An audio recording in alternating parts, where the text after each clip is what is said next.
savoir et comprendre les plus récentes nouvelles qui nous touchent. Tout savoir en 24 minutes. 1000 millions de mille sabords, que se passe-t-il? Hein? 1000 millions de mille sabords, Mario, mais que se passe-t-il au Québec? Parce que c'était la seule éclipse solaire totale que j'avais déjà vue, mais c'est celle qui a sauvé la vie à Tintin. Ben oui. Sur le bûcher. Sur le bûcher, dans l'album éponyme du Temple du Soleil. Mais c'est arrivé pour de vrai. Il y a quelques minutes à peine, ici sur le Québec, sur Montréal, grande partie justement aussi là, de l'Est du Québec, éclipse solaire totale. Tout un spectacle, hein, je pense. Oui, vraiment. Vraiment, c'est vraiment quelque chose. Vraiment, mais c'était juste l'atmosphère sur la rue à Montréal. C'est comme tout le monde. Quand les derniers rayons de soleil ont disparu, tout le monde s'est mis à applaudir, à crier. Oui, puis je sais pas si c'est très québécois, ça. Tu sais, on dit toujours dans les avions, tu le sais qu'il y a des Québécois, quand ça applaudit parce qu'on vient d'atterrir. Non, par mais là, exemple, je pense que les gens étaient émus. Tu sais, tu sentais qu'il y avait quelque chose. Il émanait quelque chose de ça, là, tu sais. Ouais, moi, la dernière fois que j'ai entendu ça, c'est le but d'Arthurie Lekonen, un soir de Saint-Jean en 2021. Ouais, Moi, ou la dernière... Coupe Stanley de 93. Mais je comprends que les gens, aujourd'hui aussi, D'abord, je pense qu'il y a beaucoup de gens qui avaient prévu voir l'éclipse, mais ce matin, mettons que t'étais pas sûr, mettons que t'étais hésitant, qu'est-ce que je fais avec ça? Tu te lèves, là, le ciel était incroyable, bleu. Tu sais, je dirais à 7 heures ce matin, pas un nuage, bleu d'un bout à l'autre. Le ciel est clair, il annonçait pas. D'ailleurs, on est parmi les seuls qui a pu Je regardais sa trajectoire ce matin avec les prévisions météo, là, du Mexique jusqu'ici. Il y avait une petite zone en Indiana qui avait pas mais c'était du nuage, de la pluie, des gros nuages partout, du Texas.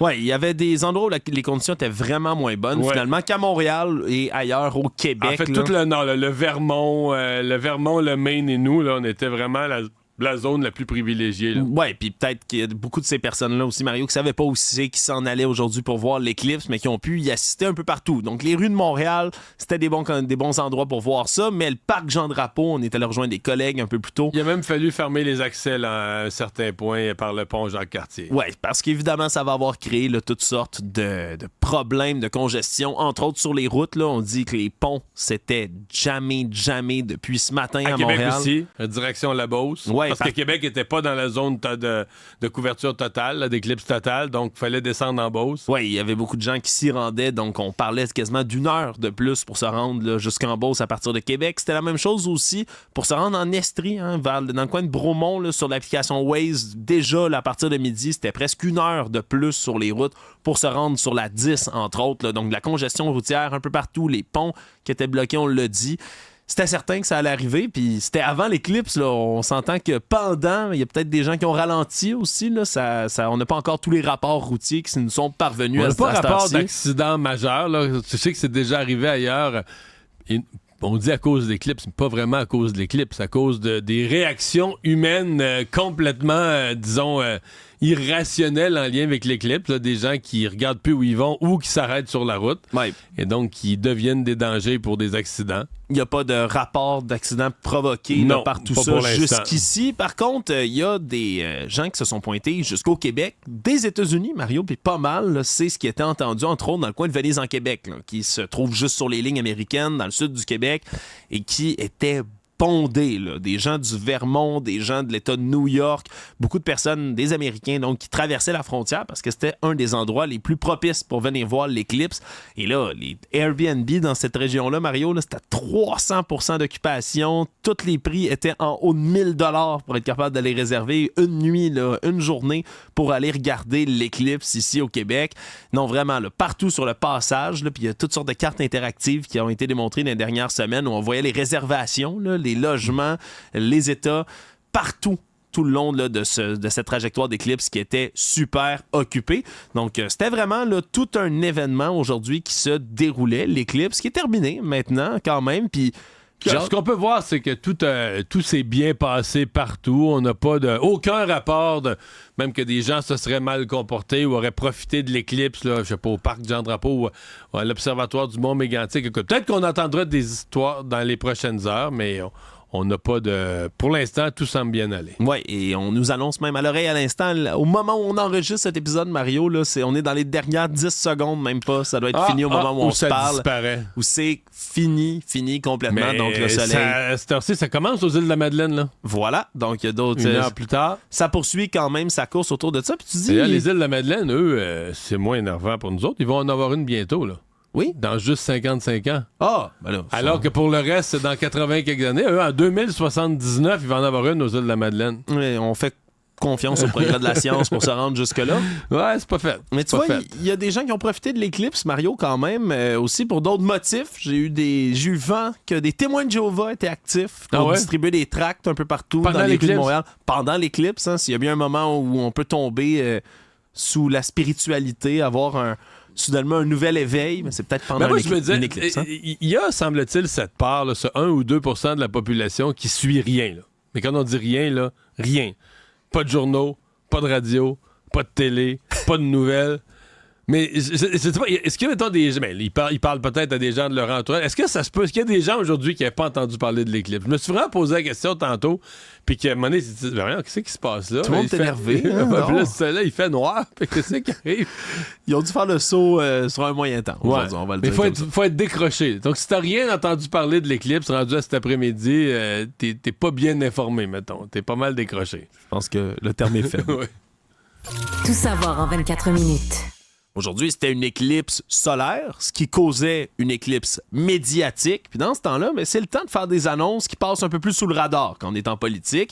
Et c'était le cas aujourd'hui dans cette longue liste qu'accomplit le Justin Trudeau de dépenses préélectorales depuis un bon moment. Mais aujourd'hui, c'était le tour de parler du budget défense qui va s'en venir et de l'orientation de la défense canadienne dans les prochaines années. Et la mauvaise nouvelle, parce qu'on peut le dire comme ça, est tombée aujourd'hui. Il n'y aura pas de 2% du PIB d'investi dans la défense canadienne, comme l'est demandé, comme on l'a promis aussi à l'OTAN, cette alliance-là de laquelle on fait partie. Mais on augmente un petit peu notre pourcentage. On s'en va. Sur 20 ans, c'est quand même loin. Ça nous mène jusqu'en 2044. Mais parce que les investissements qu'on a annoncés aujourd'hui, c'est pour 20 ans. Oui. Puis là, on parle là, d'un 8 milliards, 8,1 milliards de dollars sur 5 ans. 73 sur 20 ans. Puis on dit qu'avec ça, je pense qu'on monte. Là, on est à 1,34. Là, on monterait 1,7. 1,76, là. C'est censé être là où on arrive. On s'approche du... Mais quand même, en 2044, là. Oui, puis on s'approche. On n'y arrive pas complètement. Ce qui ne va pas aider la réputation du Canada, on s'entend là, comme étant le pic assiette de l'OTAN, tel que ça a été décrit par certains généraux américains. C'est un plan qui s'intitule « Notre Nord, fort et libre », puis dans lequel... Oui, on met de l'argent. Oui, on explique qu'on va faire des efforts, par exemple, de recrutement, ce qui était quelque chose qui manquait cruellement à nos forces armées canadiennes, là, juste des bras, des effectifs militaires, pas manquer au-dessus de 10 000 personnes à peu près. Mais pour le reste, c'est flou. C'est flou. Dans le texte, on parle, entre autres, là, on dit... OK, on étudie les possibilités de renouvellement, d'expansion de notre flotte de sous-marins. On étudie les possibilités. Même chose pour les blindés. Nous étudions les possibilités. Puis après ça, on repensera le modèle d'acquérir les équipements militaires. Mais comment le faire? Il n'y a rien décrit. Il reste du flou. Mais c'est quand même... je pense que c'est quand même quelque chose qui va être bien reçu dans les forces, qui se sentent abandonnés et qui sentent qu'on leur fournit pas les équipements. Je sais qu'il y a le processus d'acquisition. Là. Tu peux avoir les budgets débloqués. Après ça, est-ce que tu es capable de faire les achats et de gérer? Parce que le processus, c'est pas... tout ce qui est armement, tout ce qui est équipement militaire, t'achètes pas ça comme au Dollarama sur une tablette. Là. Non. Il faut que tu aies des processus de commande sur une couple d'années. Puis pour commander des grosses affaires de même, il faut que tu saches ce que tu veux. Oui. Puis ça, des fois, ça nous fait défaut. Et il faut pas que tu annules en plein milieu du processus. Hein? Nous, on sait pas ce qu'on veut. Ça nous prend du temps à se décider. On finit par commander. Mais là, quand on dirait qu'on commande toujours en fin de mandat, là, on est battu aux élections par un gouvernement qui a promis d'annuler ces contrats-là puis de revoir le contrat des hélicoptères, des frégates. On l'a fait. Fait que là, on annule le contrat. Ça a été ça l'histoire du Canada. Là. L'histoire militaire du Canada en matière de procéder aux achats, de faire, de s'approvisionner là, en équipement majeur. C'était vraiment là, une comédie, un vaudeville. Oui, puis c'est ce qui fait qu'on est avec, là, je rappelle, c'est un rapport qui a été publié en septembre dernier là, par les Forces armées canadiennes qui explique qu'on a 61% de nos effectifs, là, autant matériels que humains, qui sont prêts à intervenir au combat demain matin. C'est un peu plus que la moitié. Le reste, c'est des équipements désuets, des gens qui sont pas préparés. Ils sont brisés, sont en attente de réparation. Exactement. Il manque des pièces. Il manque des pièces. Puis là, au rythme où on commande des avions de chasse, par exemple les F-35, mais là, on risque de les recevoir à un moment où ce ne seront même plus des avions qui vont être performants. Mais ça, c'est un bel exemple là, du processus d'acquisition douteux. Là. C'est que là, on avait dit, les conservateurs ont acheté ces avions-là, c'est bien trop cher, ça n'a pas de bon sens. Non, on a fait campagne électorale pour l'annulation du contrat. On se fait élire, on annule le contrat. Une couple d'années plus tard. Une couple d'années, genre 6 ans perdus plus tard, on choisit on a analysé comme il faut, là, on a tout analysé nos options. Puis il avait raison. On rachète le même avion. Mais là, tu comprends, 6 ans après, l'inflation, le prix a augmenté, fait qu'on rachète les mêmes avions, mais je me souviens plus quel pourcentage plus cher. Tu dis, wow! Ouais. Tout ça pendant ce temps-là, nos militaires n'ont pas l'équipement voulu. Là. Pendant ce temps-là, on n'a pas l'équipement voulu pour nos militaires, on n'a pas l'équipement voulu pour l'envoyer en Ukraine non plus. Puis je rappelle, c'est des sources au sein de l'état-major canadien qui expliquaient qu'au rythme où des munitions se dépensent sur le front en Ukraine, on se comprend, là, qui est à peu près l'endroit où on peut le plus observer, là, le meilleur labo, si on veut, pour des forces militaires modernes, en 2-3 jours, on n'aurait plus de munitions au Canada. On pourrait pas durer 3 jours de guerre. Je veux juste pense rappeler, qu'on n'est pas prêt. Là. On n'est pas prêt du tout, sincèrement, puis c'est quelque chose qui démontre encore une fois que là, non seulement on respecte pas les promesses, mais on sait pas trop comment on va augmenter les équipements. Bref, ça tombait peut-être bien pendant une éclipse, Mario. Actualité. Sinon, dans les autres nouvelles, un débat qui circule beaucoup là, depuis, entre autres, que le Parti québécois a décidé de le remettre de l'avant assez fortement, merci, c'est le temps d'écran chez les enfants.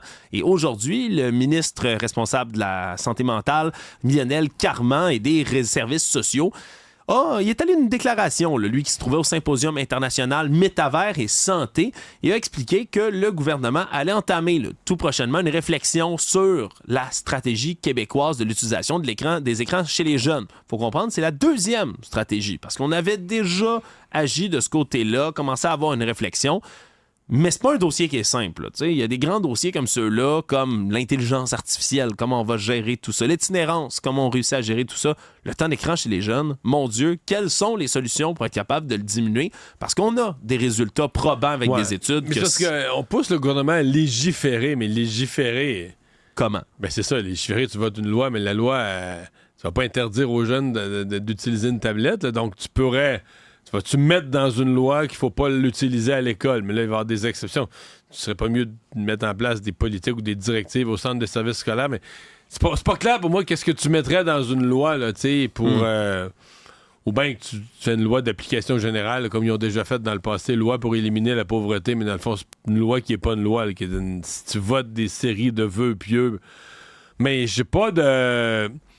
Moi, aujourd'hui, il y a un symposium sur la question, je pense qu'on est encore à l'étape de déterminer qu'est-ce qu'il faut faire, puis de se demander exactement c'est quoi les bonnes choses à faire. Oui, on peut se donner des directives de base, dire demander aux écoles, moins d'écran, mais comment on va gérer ça? Comment, tu sais, les jeunes, ils ont tout un sel. Comment tu vas contrôler ça? Comment tu vas voter une loi qui, par miracle, va faire disparaître un problème planétaire, puis ici, au Québec, on le vivra plus? J'ai mes doutes, là. Tout savoir en 24 minutes. Nouvelle qui parvient de ton coin de pays, oui. Mario. C'est ma ma famille également. Rivière-du-Loup, une nouvelle qu'on va traiter là, d'ailleurs dans les prochaines minutes, dans les prochains segments de cet épisode. Restez avec nous, qui concerne les rues de Rivière-du-Loup. Parce que là, dans le bas du fleuve, semble-t-il qu'il y a des parents qui sont en beau maudit parce que sur une rue, ils ont reçu un avis comme quoi les jeunes n'ont pas le droit de jouer dans la rue. Particulièrement de jouer au hockey dans la rue sous peine d'amende. Puis qui est venu ramener un peu cette espèce de problématique-là qu'on avait déjà vue par le passé. On avait vu ça dans la région de Montréal, on avait vu ça en banlieue. Puis à chaque fois, c'est pareil, là, des parents choqués, quelqu'un portait plainte, là, la police, la ville qui dit ben là, il y a un règlement, on va le faire appliquer. Mais finalement, qui recule quasiment à chaque fois, les autorités finissent par reculer en disant ben là, on veut pas décourager les jeunes de faire de l'activité physique. Là, en plus, C'est un parent prof d'éducation physique. Exactement, là, qui devient un peu le porte-parole, si on veut, de ce regroupement de parents qui sera avec nous, d'ailleurs, dans quelques instants, et qui explique, là, c'est bien beau, là, justement, on parlait, il y a quoi, 2 secondes de temps d'écran, de jeunes qui sont trop devant l'ordi, trop devant leur cell. On veut qu'ils soient plus actifs, on veut qu'ils jouent physiquement. On veut qu'ils jouent physiquement, pas dans la rue. Ouais. C'est sûr que c'est un peu contre-productif, là. Donc, il va y avoir une séance du conseil de ville aussi de Rivière-du-Loup à laquelle il y a plusieurs parents qui ont promis là, d'assister. Puis ça devient toujours une nouvelle, si on veut, là, qui refait le tour des manchettes. Bien hâte de voir mais à beaucoup d'endroits, écoute, je vais pas m'avancer pour Rivière-du-Loup, peut-être qu'il y a des circonstances qu'on va comprendre, mais à beaucoup d'endroits où ils ont fait ça, ils ont reculé, là. Oui, la grogne, elle arrive vite. Ils ont fini par reculer, là, les villes. Est-ce que ce sera le cas, là? À suivre. À suivre, ouais. Économie. On continue d'analyser ce palmarès du magazine Forbes aux États-Unis qui est toujours très suivi, parce que c'est un peu la curiosité qu'on a tous de savoir les riches et les puissants, combien ils ont de cash exactement. Et là, c'est Sam Altman dont la fortune est analysée en ce moment. Sam Altman, c'est ce patron de la jeune entreprise OpenAI d'intelligence artificielle qui est derrière, entre autres, ChatGPT, et qui est milliardaire, selon cette liste-là. Et ce qui est plus curieux à regarder au travers de tout ça, c'est que M. Altman a toujours juré qu'il n'y avait pas de part lui-même dans OpenAI. Il en est le patron, mais il n'y a pas d'action dedans. Donc, d'où vient sa fortune? Mais c'est ça qui est intéressant là, d'analyser. Parce que pour devenir milliardaire en étant salarié, il faut que tu aies un fichu salaire. Oui. T'sais, si tu as des actions d'une compagnie puis que les actions valaient 5$ chaque, puis tout à coup, ils en valent 200, tu comprends que tu as une prise de valeur. Puis la plupart des gens, c'est de même qui deviennent très, très riches. Ils ont des valeurs d'une compagnie. Puis la compagnie, si la compagnie faisait faillite, les actions vaudraient 0. Mais si les actions de 5$ valent 10, valent 20, valent 40, valent... parce que la compagnie cumule les succès, puis grossit, c'est de même que tu te mets riche. Mais là, lui, est-ce qu'il est simple salarié? Ouais, surtout à 38 ans, Mario, là, parce qu'il n'est pas très vieux. C'est sûr que c'est pas juste son salaire qui fait tout ça. Il n'y a pas de part dans OpenAI, l'entreprise en elle-même, mais il y en a dans plein d'autres choses. C'est comme ça qu'on apprend aussi, entre autres, mais que lui, ses premiers millions, il les a fait en 2012. En 2005, à 19 ans, il a cofondé une entreprise qui s'appelle Looped, qui est un réseau social basé sur la géolocalisation. Avait vendu tout ça, donc, en 2012, fait des premiers millions de dollars. Puis là, c'est de l'argent qu'il y a dans le réseau social Reddit, entre autres. Aussi, on dit qu'il serait à peu près propriétaire là, de 8% de la valorisation de tout ça. C'est comme 600 Reddit millions. qui est rentré en bourse le mois passé. Là. Ouais, c'est comme 600 millions de dollars. Puis là, tu ajoutes à ça d'autres parts au travers de tout ça sur l'application de paiement Stripes, qui est évaluée avant son entrée en bourse à 65 milliards de dollars. Puis après ça, il a placé de l'argent aussi dans Retro Bioscience, a mis ça dans une start-up pour la fusion nucléaire qui s'appelle Helion. Bref, le secret de M. Altman, c'est exactement comme tu l'as décrit, c'est d'avoir investi sur à peu près n'importe quoi, là, sur des sociétés, des startups qui continuent à faire de l'argent. Mais je pense qu'il y avait des bons tuyaux pour investir dans des bons startups. Là. Je pense que ça se peut. Avec de l'argent, tu peux faire plus d'argent. Ou bien qu'il demandait à ChatGPT dans quoi j'investis. C'est peut-être ça le secret. C'est peut-être ça, là. Le monde. Évidemment, c'est impossible de parler de l'éclipse sans parler de Donald Trump. Ça peut être bizarre à dire comme ça, Mario, mais aux États-Unis, en équipe de campagne, on saisit l'opportunité marketing toute la journée. Je tenais à le dire. Des images de la tête de Donald Trump au lieu de la lune devant le soleil qui s'en vient camoufler tout ça. Ça a circulé allègrement.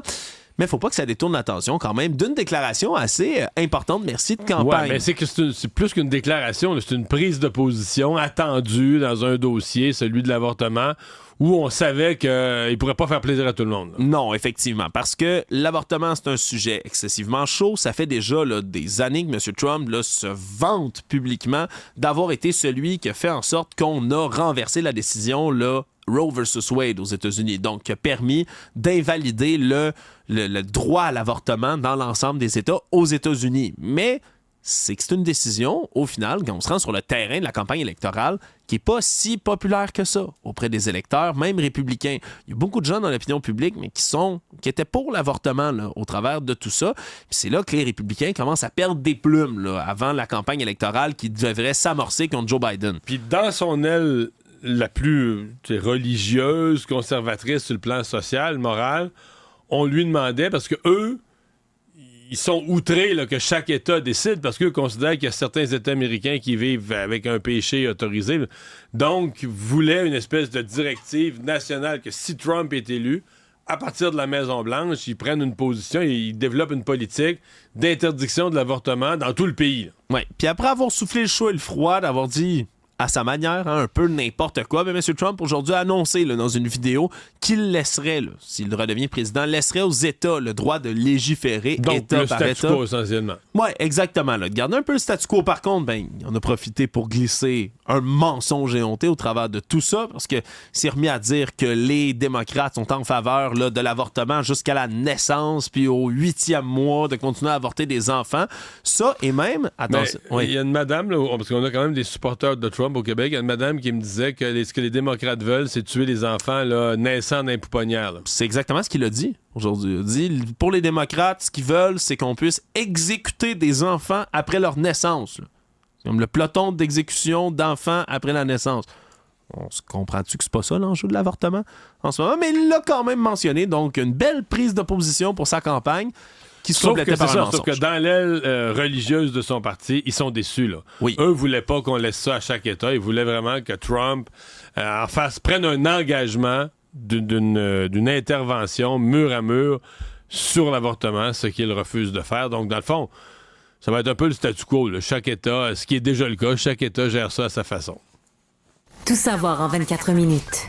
Je termine, Mario, avec une autre histoire de problème d'aviation. Ouais, mais... Toute une? Oui, parce que là... T'as vu les images? Oui. Chaque fois, là, puis je dis on dit toute une, faut dire. En image, ça paraît très mal. Heureusement, pas de mort, pas de blessés. Tout le monde va bien dans cette échauffourée-là. Mais c'est parce qu'à chaque fois qu'il y a un petit pépin mécanique sur un avion, là, une couple d'années, personne ne regardait ça. Maintenant, les yeux se rivent tout de suite vers quelle marque, c'est un avion Boeing. C'est un Boeing, encore une fois, qui a eu un pépin technique, haute tuile qui tombe sur la tête de l'entreprise, alors qu'un Boeing 737-800 de la compagnie américaine Southwest là, est parti dimanche. Et au décollage, là, à l'aéroport de Denver, il y a un morceau, un capot de son moteur qui s'est détaché, là, vraiment comme une grosse pièce de tôle, puis qui est venu comme frapper le reste de l'aile. Là. Presque comme quand t'as un morceau de ton auto là, qui bat au vent puis ça fait du bruit, mais sur un avion, c'est pas mal plus inquiétant. Oui. Et là, puis ça a décroché, ce morceau-là, puis là, c'est allé frapper sur l'avion. Ouais, heureusement, là, il est retourné atterrir. Mais parce que, dans le fond, il était en train de décoller. Au moment où c'est arrivé, il était comme en train de décoller. Il était trop tard pour freiner, donc ils ont complété le décollage. Puis sont venus atterrir immédiatement. Voilà, sans encombre, pas de blessés, pas de morts, mais évidemment, c'est une nouvelle enquête de l'Agence fédérale d'aviation civile aux États-Unis qui va encore une fois enquêter sur Boeing. Puis ça risque pas d'être bon. Là. Même si on changeait les patrons, Mario, il est fort à parier que les troupes sont pas terminées pour Boeing. Résumer l'actualité en 24 minutes, c'est mission accomplie.